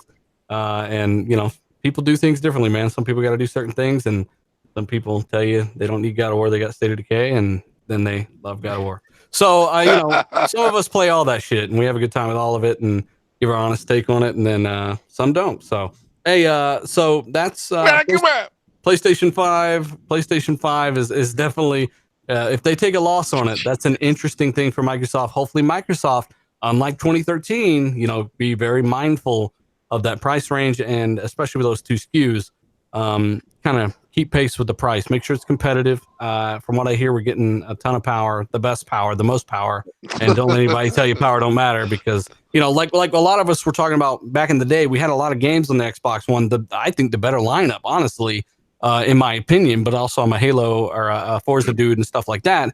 But we talked about how, the difference between 900p, 1080p, that's 300,000 pixels. Now we got 4 million plus, and people are saying there's no difference between the Pro and the X, right? So we're talking about power now, because of course everyone likes better looking games. No one's ever said they don't.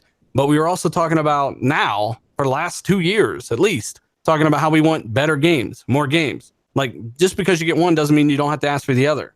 So that's kind of the mindset that we've approached on the show and on the channels, and we've always kind of been doubling down on that kind of stuff. We know they're coming, and they'll get here eventually. E3 news, Square Enix announced their E3 plans Monday the 10th at 9 Eastern.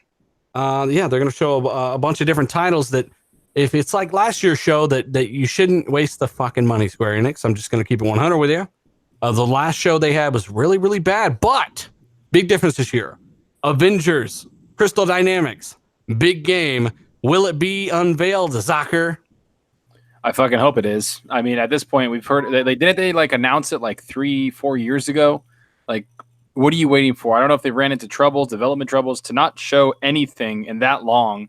It's kind of crazy. Like, I mean, show something. Give us a hint. Show Captain America's shield flying into like Iron Man. I don't know. Anything. I mean, they showed it. There is like a small trailer already. There's a small trailer, but I want to see some gameplay. We're at the point where we need gameplay. It's been since 2015. It's the same Rise of the Tomb Raider team. Remember, Shadow's made by a different team that's making this Avengers game. Do you think it's going to take place in the vein of a kind of Arkham style, or how do you think it's going to play out? How many Avengers are going to be there? Are they all going to be there? I think you're going to play a bunch of characters. I think there might even be co-op in it for it to be Avengers, right? Avengers about coming together, bringing the group together. So if they don't have co-op in here and it's just single player and you play one character, I don't know. I think it's going to be a little disappointing. I think if you could play with your buddies and you can play different characters and you're going on like these epic ass adventures, especially with Endgame about to drop this weekend. I mean, come on, like this will be the time to freaking announce something, right? Show something. Like if Suicide Squad's about to show on a fucking Friday during Avengers, you know, why not show an Avengers, game at E3 and be like, yeah, you just watched that awesome movie? Well, here's the fucking game. Play it. Like, come on. It's been 4 years, so I feel like they have to unveil it. Shout out to Darth Vicious in the chat. What's going on, brother? Yeah, we really haven't heard much of anything coming from Crystal Dynamics either. I remember this might have been back in December on Twitter. We heard from them saying, "Oh, thanks for your interest in the game. We're working hard on it," and that's it. Like, what?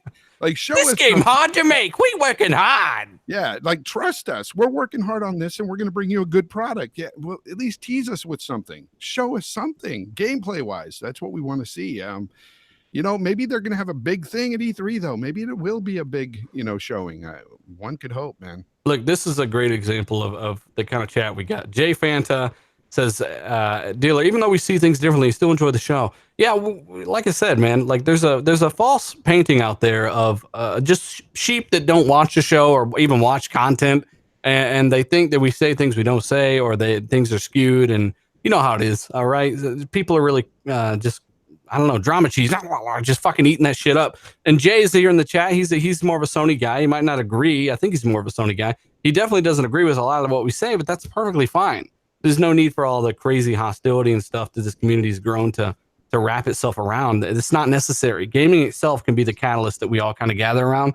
And I don't know. I appreciate that, Jay. We got a lot of people. Tryhard fans, another Sony guy that watches the show. Top Dog used to be. He's a fraud, but I haven't seen him in forever. Maybe he doesn't like us now. We miss you, Top Dog. Oh yeah, he broke up with the show basically.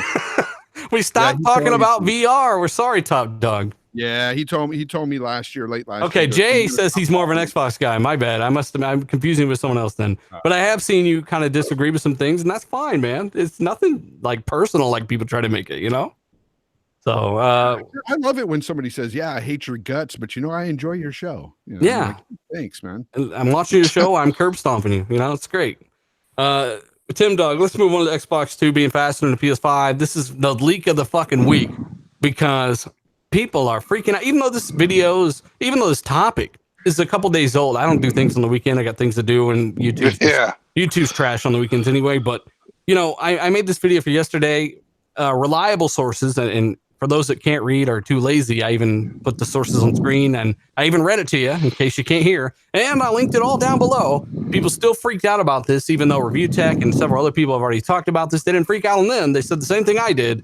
The only difference was, I had heard some other things and had seen some things behind the scenes as well that kind of convinced me that Microsoft are definitely going to have the edge in terms of performance, which anybody would want, right? Get great games plus hardware. That's the best of both worlds.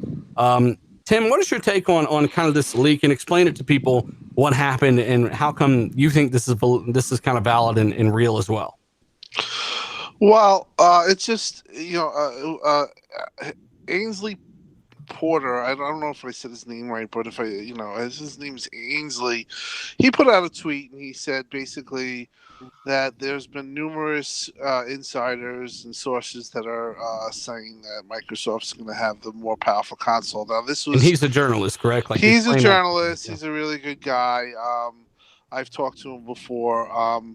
But what he said kind of caught on fire because Reset Era put it on their chat and people were going crazy. People say power doesn't matter, this and that. It's just, to me, this is just one of the things that shows you power matters. People go crazy when it comes. And people say, "Well, it's just Reset Era." These are verified users. Like they explain, like it's not just right. Well, listen, they're verified, right? But behind the scenes, and this goes to like I remember when you had the 600 dev video, and you were like, "Oh, I know you had seen some stuff."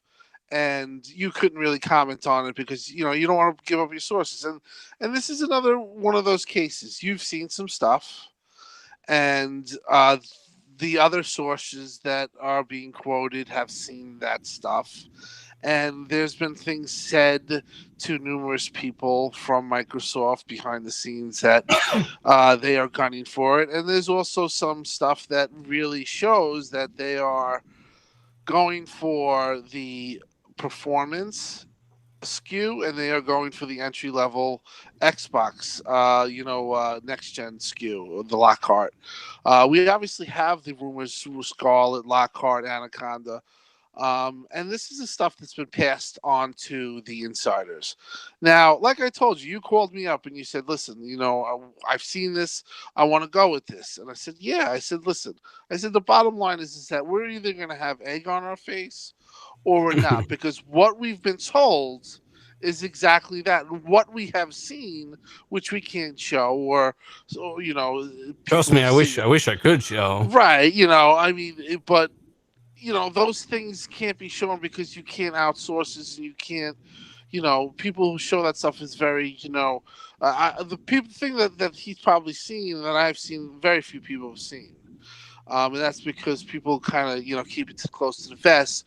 But and just so people know, so Ainsley is a journalist with a good track record. Anybody can do this research. And it's Ainsley not hard. Saw it too. Ainsley had seen it because he commented on our thread yesterday and said, yes, we were talking to him on Twitter, and that guy has a good track record. He heard the same exact thing that I've literally seen documents of and talked to people about. And Clobriel chimed in on there as well. And this is why we don't just say, ha ha ha, reset era, because you got to pay attention to who's talking. These are verified accounts. So Clobriel chimed in as well and said that they're going to have the noticeably better performing box, quote unquote. Like, he's quoting that from a document that he's seen.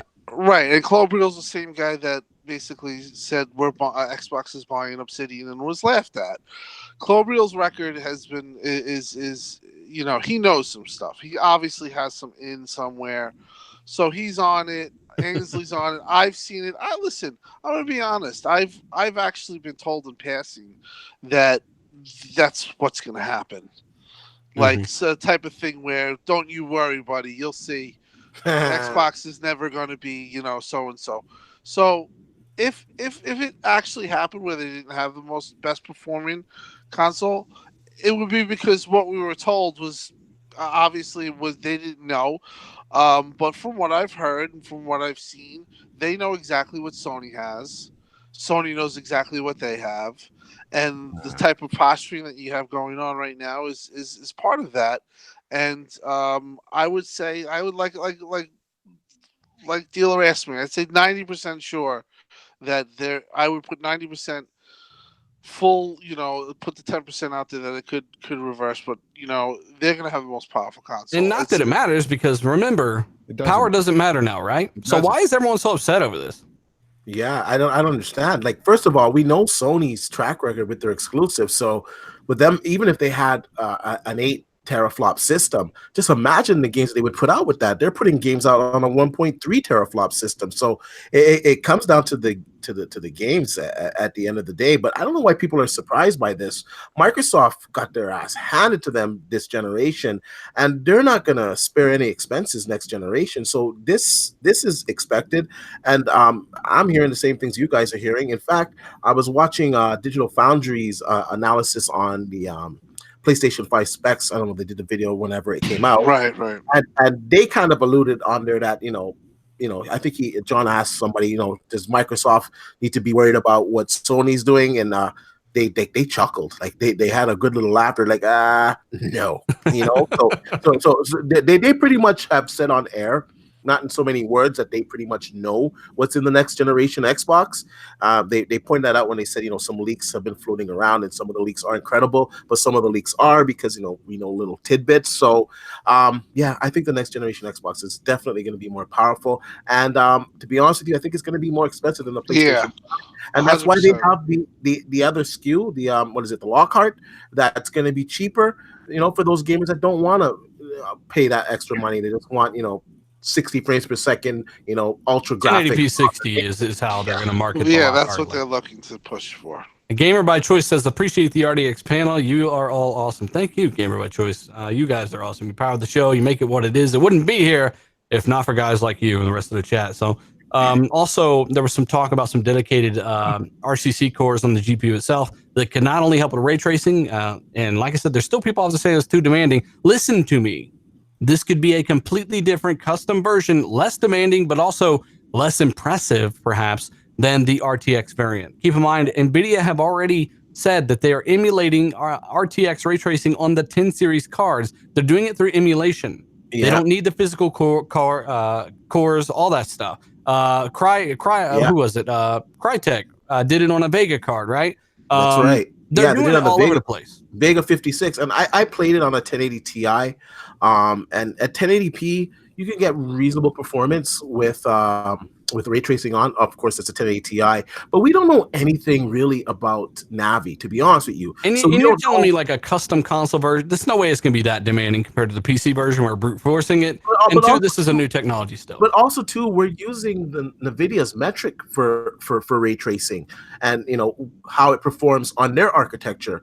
We don't know how it's going to perform with Navi. We don't know what type of dedicated hardware is going to be inside of Navi. So I think we should all just wait until we see what the architectural differences and what Navi can do with ray tracing before we jump to conclusions. And at the very least, like what you said, Dealer, we're going to get some type of software ray tracing in next generation consoles. PlayStation Legend says, "What's an Xbox?" It's why you're here, buddy.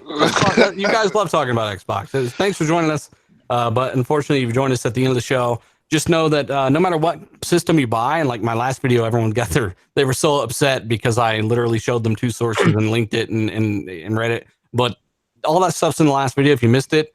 And no matter what system you buy, I'm not saying that one's going to suck. They're both going to be phenomenal. I've already said they're going to be the most balanced systems of all time. You're going to get really, really high quality games at high frame rates with great load times for the first time ever on a console. It used to be on the 360 that you went to E3 and you're like, yeah, ain't shit going to look like that. Who gives a fuck? Now with the X, you're like, oh my God, it actually looks like that. Like Metro, best looking game of all time. If you played it on the X, like for the first time ever, games look like they're going to look at E3. It's crazy. And with the next one, it's going to be even better. But once more, I just want to say something real quick in your defense, Dealer. People like attacking you on Me your too. First of all, NeoGAF before it. NeoGAF is kind of dead now. Everyone went over to Reset Era. Well, but why is that, Dean? Why did they do? Well, let's not get into all of that. But these sites host a lot of insiders. They host a lot of developers, and they have a hard vetting process, for you to be verified. So you have to know some developers. You have to know some people within within the community of gaming creation or some outlet to be verified. So these aren't just Joe Blows off the street, just whipping a whole bunch of rumors, and throwing them up to the wall and seeing what sticks. These are truly verified people. And just because I do want to throw this, just insert it. Just because we talk about something, if you watch the fucking video, which is so annoying when people on Twitter, I couldn't do this. I said that in the video, couldn't do this. Like if you don't watch the video, just because I talk about a leak, which I get 50,000 DMs to do so, because that's why, if you haven't noticed, is what we do. Yeah, that doesn't mean I'm agreeing with it. So I give my take as well and explain what this means and what SMT does and how to, all that stuff. So, like with D, people will attack D because he says something in the title, but it's really posing a question or repeating what a leak said, and he goes over and analyzes it and gives his thoughts, right? Right. And we always leave the context. We always leave the original link. You can go and do the research yourself, like seriously. Like we put it up there for you. We put it on the damn screen. Just read it. Well, I think knowing Dealer, and he prides himself on being accurate. He prides himself on being in the know, and he's the type of person that like even when he called me and he asked me, I thought that was sincere because it's like it goes back to like 6 months ago where he put out a video about ray tracing, and I had talked to him and I had said a couple things I've heard and this and that, and he says that he obviously heard a couple things, and he put out a video and he talked about being ray tracing in the next generation consoles, and again that was met with people doubting, people laughing at him, people mocking him, saying it's impossible, and then just a week ago it's announced that they're going to have ray tracing. And it's funny because the same people that criticize him on that won't be able to stand up and say, you know what, you're right. So it's like I told him, it's you're going to be right 100 times. The one time you're wrong, you're going to get pushed to the, And that ray tracing will not just be used for audio, like some people are trying to now spin it, right? Of course not. Of course not. And like Tim was saying, Dino and I, we knew about this for quite some time. And honestly, tell you, it wasn't even that hard to assume this. Saw that Microsoft was introducing direct ray tracing into the PC environment with their DXR, which is a layer on DX12. Why would they not have that in their next generation console that they know is going to sit there for some years? It just wouldn't make sense. Yep. And add to that, Polyphony Digital showing off a demo of GT Sport with ray tracing. As I said in the video about that, I broke it all down and explained that this is probably a rudimentary form, but it is ray tracing. And it's far superior. And ray tracing impacts lighting a ton. So if you're worried about why people care about ray tracing, lighting is massive in games. So that's something to keep in mind. Accurate lighting is going to make a game look absolutely fucking crazy. I want to say something real quick. I enjoy ray tracing. It's very expensive, so for most of the time I just turn it off because I want higher frame rates. But this is something that, this is the first iteration of ray tracing on in real time, basically on PC. So it's only going to get better in time. And this coming to console, they're going to be forced to use it they're going to be forced to go to the metal, go to the extreme metal, and they're going to be forced to use new techniques to get the best out of these consoles. And ray tracing is here to stay, and I think it's going to be a thing next generation for everybody. And they've been doing it in pre-baked forever, but now it's going to be real time. Onslaught says, do you think Last of Us 2 will really have the level of seamless animations, or are they pulling a fast one? I remember the Shadow of the Tomb Raider developer accusing them of cheating, of lying about their animation systems after they debuted that, and then Naughty Dog basically put it out there how we did it, blah, blah. I absolutely believe that game will be that seamless. There's a reason it's taken so much time to make. That game looks so realistic that the kills and the way people die is so well acted that it's kind of jarring to watch a guy get cut open. And, it's like you're really kind of watching it, man. Like, let me know if you know what I mean by that. But Fonz, like, when you're watching that debut footage, you're like, holy shit, like, that guy's really screaming for his life. Like, they got a great actor there, and it looks real as hell. Like, Of course. Yeah. How much of that game did they motion cap? Everything. I mean, I think they did everything in that game. I think it's going to look just as smooth as what they showed. I really do. And that will be playable on your base PS4. It will be playable. You know what? I think that those of us with the Pro are gonna benefit, of course, but it'll still look great on the Pro as on the base model, as God of War did. God of War looks phenomenal on the base PS4. So I mean, I don't know, when you see games like what they've pulled out of that PS4, I don't know why people even question anymore. I don't think they can pull that off. I mean, look at God of War, damn it! Look at it; it's beautiful. Yep, it sure is. We also want to thank we almost had 900 at one point in this chat tonight. Want to say thanks to everyone who's still here. If you haven't hit that like button, think about it. Help us out a little bit. It really helps, man. You guys, like I said, once again, I know it's getting old, but thank you guys so much for kind of carrying us and doing what you guys do. We try to have the best conversation we can have each week. Some weeks are better than others, but we just want to say thanks. And we're getting some outros, guys. Let us know your thoughts in the chat. And of course, if you're watching this after the fact, leave a comment. Let us know your thoughts as well. If you missed the first half of the show, just check it out when it goes up on the channel right after the show here.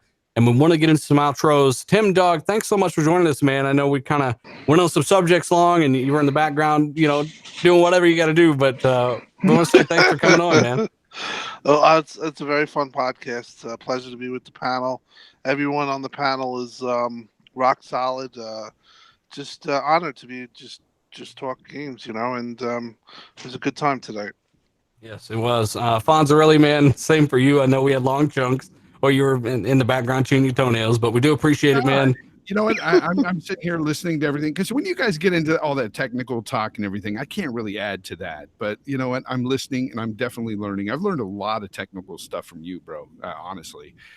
So that's been cool. But yeah, I've been playing Shadow of the Tomb Raider lately. It's been fun going through that. So we'll see how I like it by the time it ends, because Rise for me was just, it was okay. 7 out of 10. But so far, so good. Good game. You can find me at Jay Fonzarelli here on YouTube and on Twitter, and find me at Fight Culture Podcast here on YouTube as well every Sunday, 1 p.m.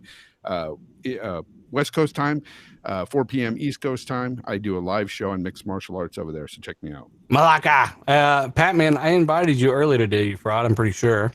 Yeah, Tim, I forgot to ask you, what are you playing, man? Well, I just played. I just started Mortal Kombat, and looking forward to playing it tonight and finishing the story mode. I played like 2 hours last night. I was surprised. I got up to chapter 4, so that's pretty much. Looking to play that and finish that. I mean, I love the Mortal Kombat series, so I'm gonna probably do all the stories if there's different stories for different characters. Obviously, story mode, but do the towers. But yeah, that's what I've been playing, and I have to say, really, so far, this is an unbelievable Mortal Kombat. Yeah, it's absolutely phenomenal. JD Gamer says, who on the panel thinks Microsoft had their own Last of Us, God of War, or even Spider-Man, meaning like a massive blockbuster, the kind of stuff I've been asking for? Yeah, I'm hoping that any of the games, I mean, I don't know how I feel about the Ninja Theory leak when it comes to that kind of massive type of game, like in terms of production budget and stuff, but I do want a blockbuster, and I honestly think, once again, people are overlooking Gears 5. This is not going to be the same thing as Gears 4.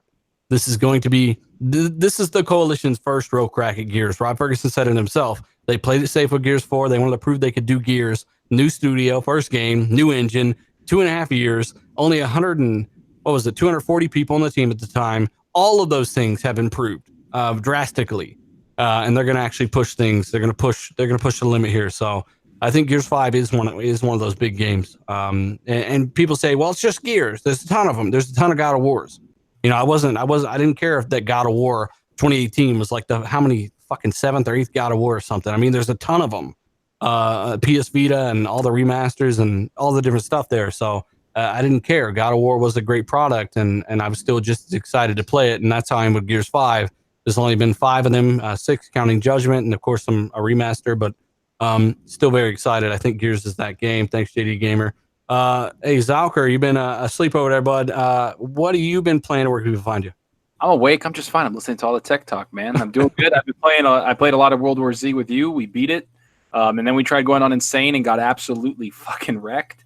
Yeah, I've been playing a lot of Trials Rising. I gave that game a lot of shit, but man, I love that game. And now why is it that you gave that game a lot of shit, given that you're playing soccer cars like a lot? Like, why? What about that? Would you look at that and be like, that's not that good? But you're sitting there playing soccer with a fucking RC car. Like, I don't understand. I was being an asshole. Okay. No, but it's a good game. I really enjoyed it. And then I'm playing Mortal Kombat, which is the first fighter I've played in probably like 10, 15 years. And it's really good. I love the cutscenes. I love the story. I think it's really great. The music, everything about it, the voice acting, just a top-notch game. And then this weekend I'm going to be playing Days Gone and going hard on that. And I'll be releasing a video probably tomorrow or Thursday on Mortal Kombat. And I have a couple videos out right now. They're doing well. You guys should check them out. The Days Gone, Sea of Thieves, the new Ninja Theory, bunch of cool stuff. And be here every Tuesdays. Armand in the super chat with that 279. He says, dealer with the Anaconda be revealed soon. I think E3, they're going to give us a ton of details, man. I think it's almost 100% chance they're going to talk about this stuff at E3, which makes it massive. And tune in here. We'll have a show afterwards. We're not going to sit there and try to do the live shit and watch it with us. No, like everyone wants to focus and watch it how they want to watch it and get our thoughts together. And, like I said, we could kind of snag up more people that way, but we're going to come on right after E3. Whoever's around can make it. We're going to definitely make it an after E3 show. And, there's going to be a massive show. We're going to have tons of people in the chat. And we're going to go over everything and see how accurate we've been. If we're wrong about anything, we're gonna own up to it as we usually do. So I don't think we will be, though. I'm very confident. Tim, I think you're very confident. E3 is going to be massive. So Zalker, thanks, man. Yeah, I'm playing tons of games here lately. We've also got I already came. Okay, D-Batch. We got D-Batch. I was trying to figure out who I come to next. D, what have you been playing, bud? What have you been benchmarking, and where can people find you? Funny thing you asked. There's actually a benchmark in Mortal Kombat 11 on PC. PC fraud. I'm playing Mortal Kombat 11. That game is fantastic. Can't say enough good things about it. And of course, playing World War Z. And I got to say, glad to have you on, Tim. It's always great when you're here. I love your insight, and you add to the show. So please come back. And Tim had to drop. He texted me his computer, his laptop, I think, wasn't charging or some shit. So, but he said thanks for everyone watching. It was a great show, and he appreciates everybody showing up. But go ahead, D. Yeah, so shout out to Tim. You guys can find me on Twitter at D_batch, and I'm about to hit the button, and process my video of Mortal Kombat 11 on the PC. You guys can catch that. And I did a story yesterday on the APU release date for the PlayStation 5. So catch that on YouTube at dbatch. And we didn't have Colt here today. He was supposed to, but he just got held up. So we try to recover. You know, if you notice, some things are kind of a little weird and wonky because I'm like, who's going to show up, who's not? Like sometimes things happen, man. So next week we'll be back in full force, and we got some good stuff coming in the future as well. Talking to some different people. I've never really pursued kind of big names to come on the podcast, but I think I'm going to start kind of leveraging the platform. I could have started doing this forever ago. I could have started getting early copies of games like more often, and could have started doing a lot of stuff, man. But I just talk about games is what I like talking about tech. I think I'm gonna start doing more of that kind of stuff. So a possibility you could be getting a ton of stuff from this channel in the future. I did drop a World War Z review. If you didn't check it out. If you guys want more reviews and stuff like that at full quality and kind of the things that I like to talk about, Xbox One X's quality in the game, maybe even the DVR implementation, stuff like that. I always try to cover some of that and give you guys a little bit more of what you like in the videos and stuff there. So check that out. Also, what was I going to say? I don't even remember. I'm sitting here looking at these notifications popping up. But once more, guys, hey, I'm flustered. I'm tired. We got to go. We're going to go play some Mortal Kombat, eat some food. Thanks for rocking out with us, guys. We are out. Later, everybody. Peace. Nice. I signed up twice again.